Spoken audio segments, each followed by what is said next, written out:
think I'll cross and take my mans out, just kill yourself. In the trenches, 40 on my hip, I had to fix my belt. What's good, YouTube? Nah, I'm saying it's your boy Jdot. We back in another video, y'all know what I'm saying. Today, y'all, bro, we got making the case 1989 Pistons, bro. So what is this, the Bad Boy Pistons? Yeah. The Bad Boy? Okay. For sure. Yeah, I ain't gonna lie, bro. I know there was menaces, bro. I know there was all menaces, bro. They was ready to kill somebody or something, bro. Like, so we finna see what the junk, like, backstory to this junk and all that, bro. So shoot. This was requested, by the way. So make sure y'all like, comment, subscribe if you're new, you know what I'm saying? Subscribe to Effortless Twins, you know what I'm saying? Share the video and all that, bro. See what this junk talking about. Click that noti bell, too. Yeah, no cap. What's the goal of basketball? To win, right? I watched that game just live. in individual games. The ultimate goal is to win a championship. Of course, basketball is a team sport. Championships are won by the most complete, most inspired team. Every champion deserves credit, but the question on my mind is, who's the greatest team of all time? With apologies to Bill and Wilt, I have a list of 8 teams since 1970 that I want to look at as having a claim to that distinction. It is a loaded question, and one that I ultimately can't answer. Is it the teams that were front runners from beginning to end? The ones who were unbeatable at their peak? Maybe the ones who tapped into something special and overcame countless obstacles? There is no right answer. It's your job to make your own call, and it's my job to make the case. So today, I'll be making the case for the 1989 Detroit Pistons as the greatest basketball team of all time.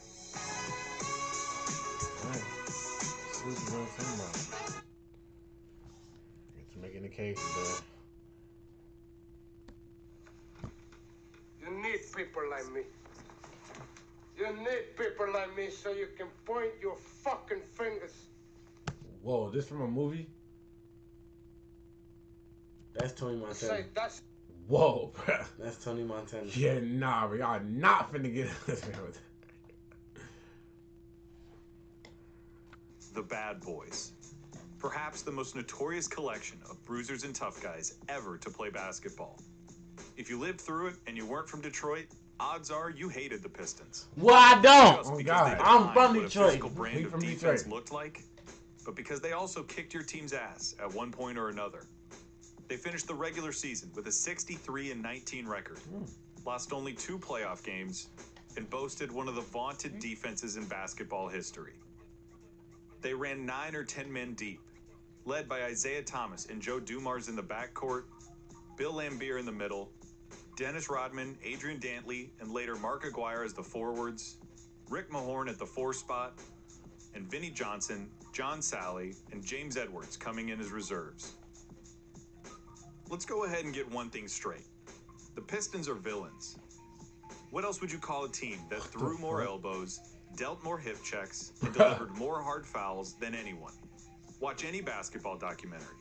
Listen to any old interview. It's impossible to arrive at a different conclusion. Like, come on, my nigga. I'm He scrapping, grabbed him by his bro. head, bro. Come on, bro. No, bro. I would have been had fought somebody from the Pistons, bro.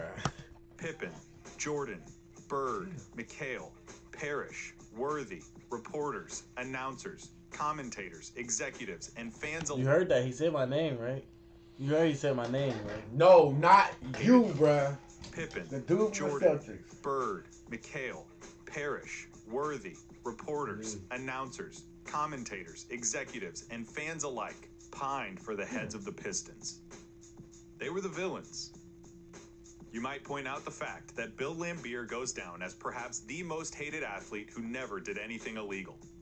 He bumped, shoved, pushed, and jawed against everyone, with special treatment saved for the league's most popular stars. Concerns were raised that his style of play wasn't just physical, it bordered on the intent to injure other players.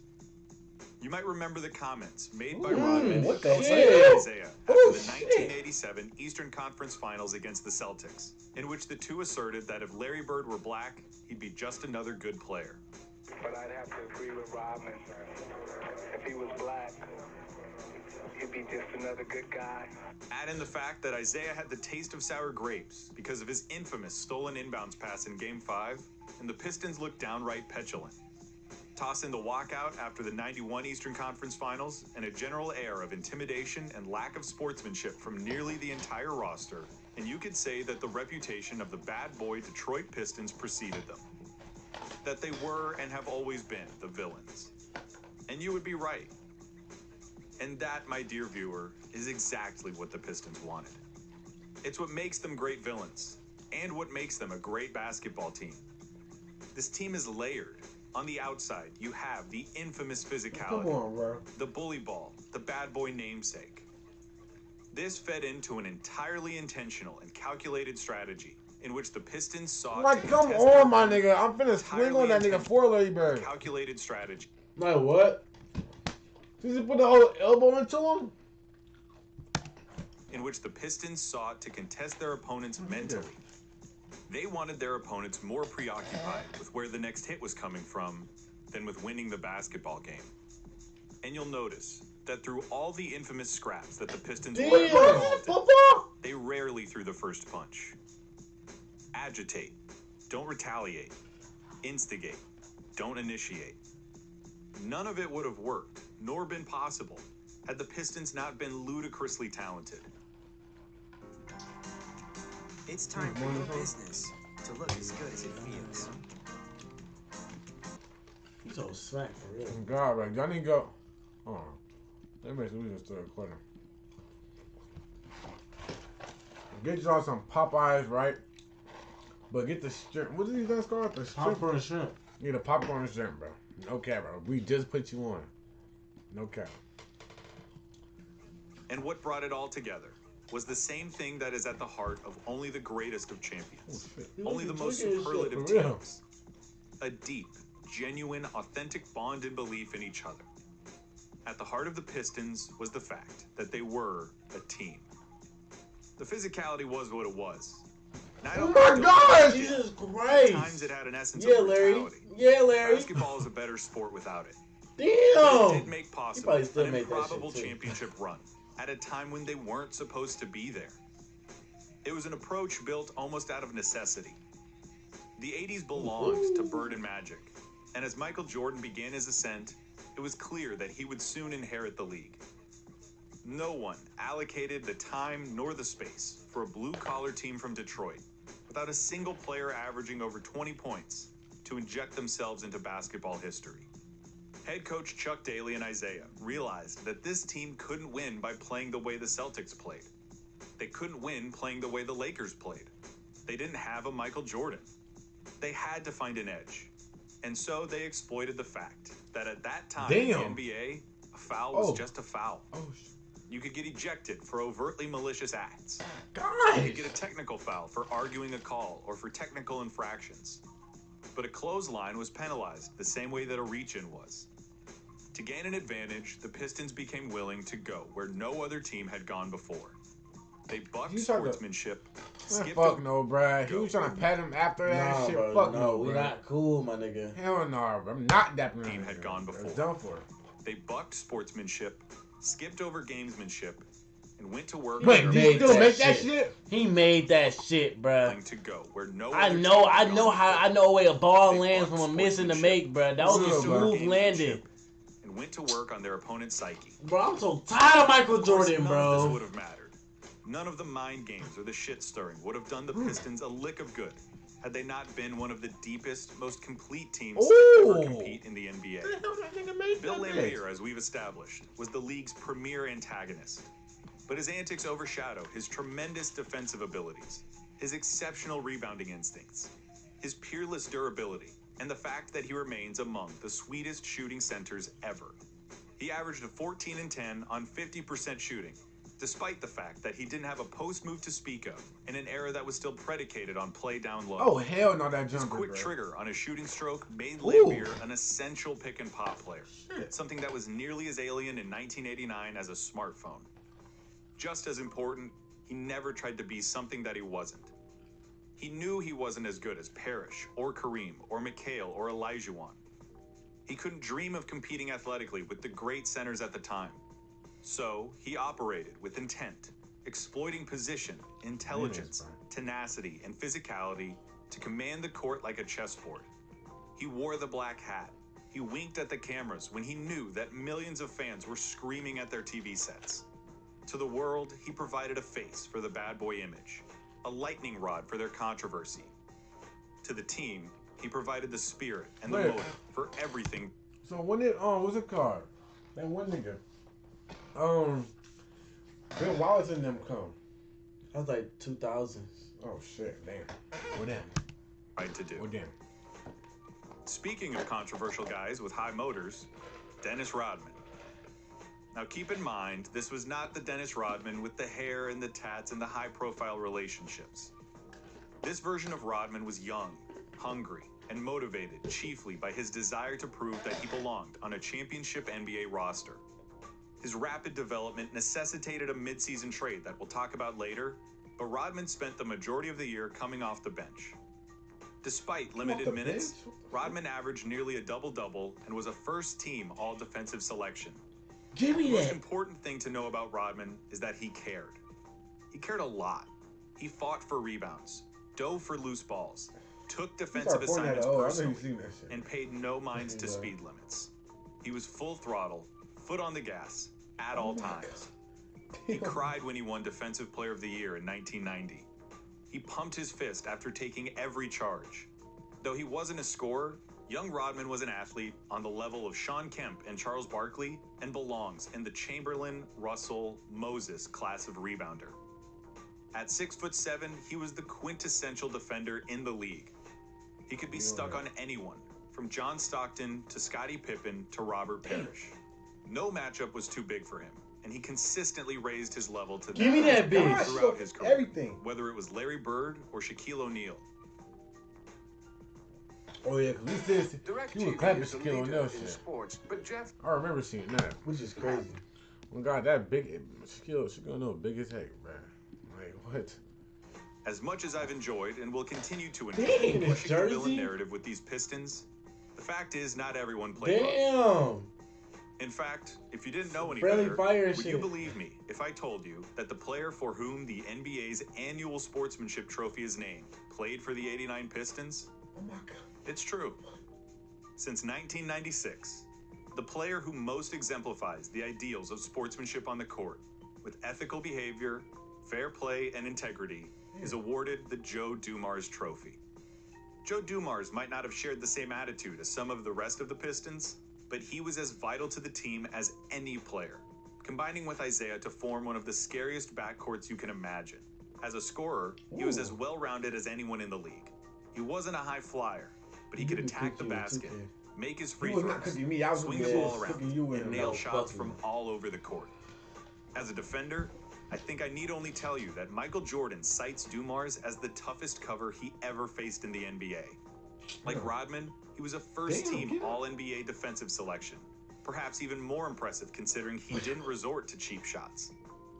Dumars goes down as one of the more nightmarish two-way matchups ever, capable of torching defenders like Michael Cooper and putting the clamps on even the likes of Michael Jordan. Averaging 27 points a game in the finals on a scorching 57% field goal percentage, Dumars' 1989 Finals MVP serves as a testament to the balance of the Pistons and to just how damn good he was. What?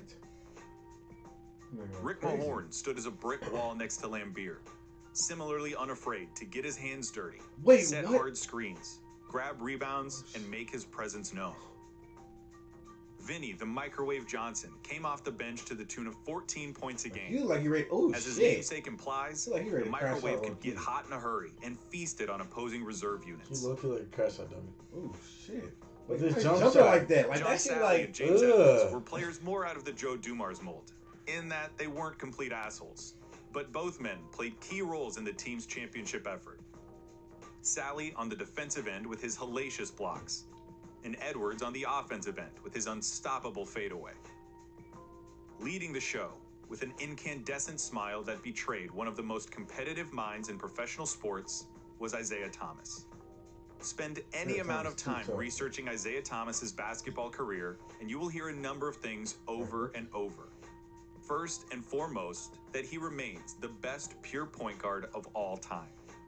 That isn't to say he's the best point guard of all time, but when it comes to what you would want out of a traditional point guard, speed, quickness, vision, passing ability, inside scoring, defense, toughness, leadership, and a dependable jump shot, Isaiah checks the boxes as well as any player who has ever played the position.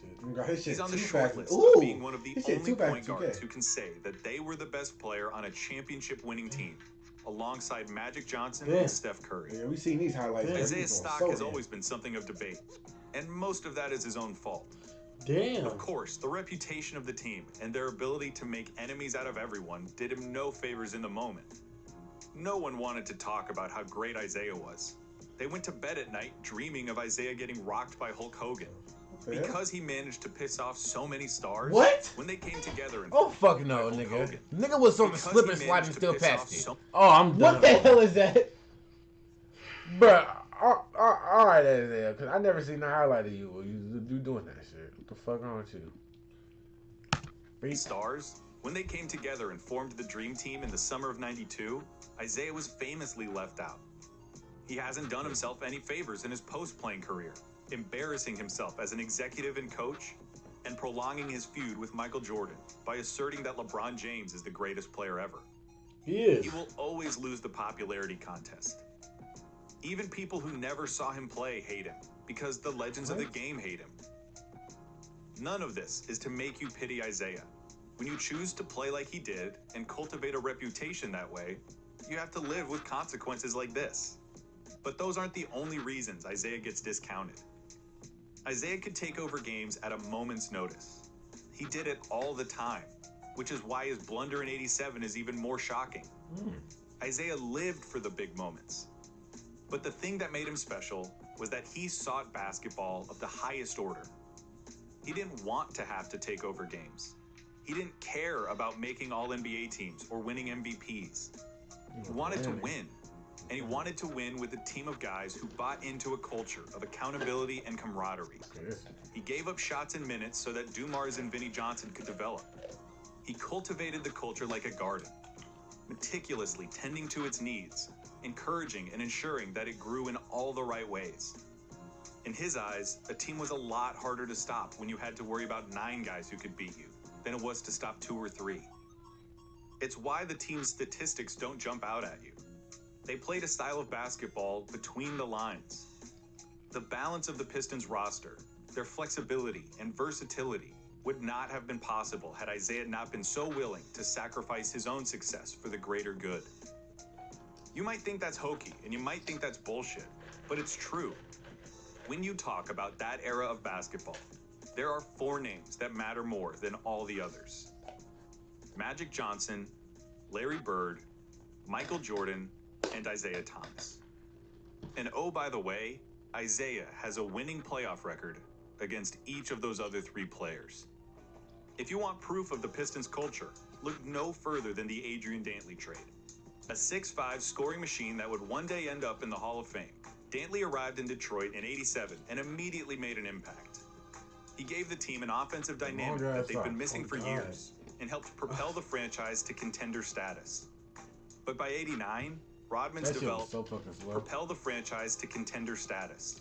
Oh, nah, I would have banged Aria and blocked that bitch, nigga. It would have been too late for that nigga. Rodman's development was reaching a level that necessitated that he be on the court at the end of games instead of Dantley. Dantley, a 12-year NBA veteran, was unwilling to make room. So the team traded him for Mark Aguirre. The same Mark Aguirre who was only available on the trade market because he had worn out his welcome in Dallas after conflict with coaches and teammates. You might argue about who was the better individual player between Dantley and Aguirre, but Aguirre came to the Pistons with something to prove. It was made clear to him from day one by Lambeer and Isaiah that he was expected to buy in, to sacrifice for the good of the team, to do what Dantley couldn't. It worked. Aguirre went from averaging over 25 points a game over his last 5 full Dallas seasons to 15 a game as a Piston in '89. With his incendiary scoring abilities from the post and Rodman's defensive versatility on full display, the Pistons flourished. In the 50 games between Aguirre's first game and the Pistons hoisting the championship trophy, the Pistons went 44-6. Damn. They swept Bird Celtics in the first round, swept the Bucks in the second round, fended off Jordan's Bulls in 6 to set up a rematch with the Lakers in the finals, and sauntered their way to a championship sweep against the defending champions. Oh my God, he swept everybody in that bitch? Fire Nigga. rug, nigga. Where the broom at, nigga? What the fuck? Shit. That's crazy though. Crazy, All you need bro. was one person in the whole. Yes, bro. Wait, she what got are they talking wicked. about? I do not know. I don't They talking know. about vaginas and shit. To point out that the Celtics were past their prime in dealing with injuries. That Damn, Byron look Scott out missed there. the finals because of a hamstring injury before Game 1. That Magic was W. Selly though. Byron Scott missed the finals because of a hamstring injury before Game 1. That Magic was himself hampered by a hamstring injury in Game 2. No, no But excuses, the man. 89 Pistons aren't the greatest team of all time because of who they beat to win their first championship. They're the greatest team of all time because of how they won that championship. The Pistons were designed to beat those teams at their peaks. Just because the Pistons got lucky at the same time they were peaking takes nothing away from how good they were, in my eyes. What do you want? Do you want a team that can defend in the post? Ask any big man from that period about what it was like to play against Lambeer, Mahorn, and Sally. Do you want to shut down scoring from the guards? Look no further than the greatest defensive backcourt ever in Isaiah and Dumars. And if there's any player that's too big for the guards and too quick for the big men, Dennis Rodman is waiting in the wings as one of the most devastating individual defenders that the game has ever seen. The scoring could come from anywhere. The synergy of the team was such that they would feed those hot hands and usually heat up themselves to crush you in a million different ways from every direction. The scoring disparity between their leading scorer and their ninth man was 11 points a game. Ooh, That's the same scoring disparity between Michael Jordan and Scottie Pippen in 1996. They passed brilliantly. They played without ego. They could shoot. They could score inside. They could penetrate. Ironically, the bad guys played a very unselfish style of basketball that were it not for the hostility. Oh shit! These niggas is getting so busy right now. Oh my God! Unselfish style of basketball that were it not for the Both day legs? That's so crazy, my nigga. They are getting so busy right now. Okay, I see why he's saying this shit. hostility of their attitude would have had basketball purists singing their praises. Hey, This team had an identity as the villains. They embraced it. It brought them closer together. As Bro, the rest that's of the the same world dude got in more the- hostile, the Pistons got closer. To a man, they all speak of each other not as coworkers, but as friends and brothers in arms. Yeah, they were the bad guys. oh Shit. my Give me a God. great villain over a decent hero every day of the week. They're so much more interesting. The best heroes are the ones who have to overcome their flaws, and the best villains are usually the ones with something humanizing about them. Look at Isaiah's Game 6 in the '88 Finals, the year before this championship team. He was rolling in the third quarter with his team up 3-2 against the Lakers. He was doing everything in his power to launch his team over the finish line. And with his franchise's first championship just 20 minutes away, the unthinkable happened. Fast break situation. Streaking down the court, Oh, he rolls his ankle. damn, that's so He hits the fucking floor tough. and reaches out, instinctively grasping at the referee as he tries to stomach the pain. His ankle is sprained. Badly. That's about right. I hate that shit. On the bench, he clenches his teeth, summoning every bit of willpower he possesses. The Lakers take advantage and surge back to take the lead. And then, hobbled and limping, Isaiah returns to the game. Oh shit. What follows is one of the gutsiest performances in the Wait, history there's of no way he championship won this competition. shit, bro. 3.5 remaining in this period. Thomas with a looper scores. Thomas. Wait, is he doing everything one leg? Out and a foul as he goes Nigga, into the first row, and he is still limping. Thomas goes. while limp, is he jumping off of one leg, Jordan? Isaiah Thomas. Lakers now the Pistons with Rodman. 2-on-1. He keeps jumping off the leg that's not hurt. Thomas having an incredible period. He has 35 in the game, 23 in this period. And the 23 in the... Pistons have regained the lead. 23 points. This nigga is getting so busy. It is 81-79. The period is over. Can you imagine the great performance? Maybe one of the best we've ever seen in one quarter in NBA Finals history. Do you know how clutch that is? Nigga, I don't even know what to say. Why nobody talking about this shit? On God, what the fuck? That's way, but I ain't gonna cap. That's way more impressive than the flu game, maybe. I don't know, because he was shooting off of one leg the whole time back there. Bro. That's a bad twisted ankle. That's crazy. Nigga was like these. I don't know, bro. That nigga had like 30. But y'all let us know in the comments, bro. Then that was tough. That's a tough ass game. Oh my god. Quarter with 25 points. The most ever Skinny in a ass single nigga, quarter what the of a finals game. The game would end on a pair of Kareem free throws, following a controversial foul call against Lambeer. Karma, some would say, for all the fouls he got away with in years prior. The Pistons would lose Game 7 as Isaiah watched most of the second half from the sidelines.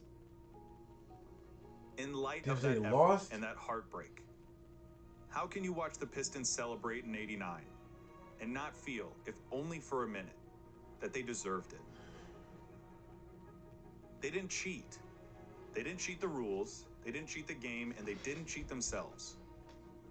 They earned every bit of what they achieved. The 1989 Detroit Pistons were willing to do whatever it took, at whatever cost. Listen to the way Lambeer talks about their approach. He sounds like Sun Tzu. Break the spirit of their leader, and you'll break the spirit of their unit. You couldn't come up with something that the Pistons didn't already have an answer for. And there have been few teams since that can boast a deeper, more versatile roster. Their masterful play, their inspired defense, their remarkable selflessness, and their ability to win games without scoring a layup make the Bad Boys the greatest basketball team of all time. They were willing to do whatever it took. And what it took was they look locked in like a hoe, bruh. They waited for somebody to come talk to them, nigga. They look like he ready to press somebody. They got opposite shit. Bro, what the fuck? Oh, that was a good ass video. Oh God, though, what the hell? That was, bro. I did not know most of that shit's out that video. No nigga. cap. Like, I know they won a championship, but when they won two or one, wait, One. it was 1-1. Okay, yeah, cause damn, that's so crazy. Isaiah Thomas shit was crazy, bro. Yeah, I ain't gonna That cap. shit was insane, bro. That shit was crazy. Never known about that shit, bro. What? Bro, that's W video suggestion, bro.